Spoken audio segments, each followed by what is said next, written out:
Hello, I am Lieutenant Commander Jim Cox, call sign Tootsie. I'm the number 4 pilot, the slot pilot for the 2020 U.S. Navy Blue Angel demonstration team.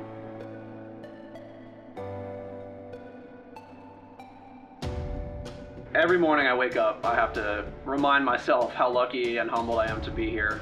It is an incredible opportunity. I feel extremely lucky to be a part of such an incredible organization.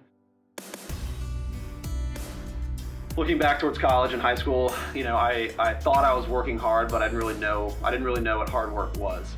So for anybody out there that sees the Blue Angels or the Thunderbirds or the Navy SEALs or anything that they want to do, and thinks that that is something that only the smartest and the strongest and the brightest and the most technical savvy get to do, I'll tell you that hard work in most cases can supersede just raw talent. And that is one thing that we really do and try to focus on here is the work ethic and the relentless pursuit of excellence.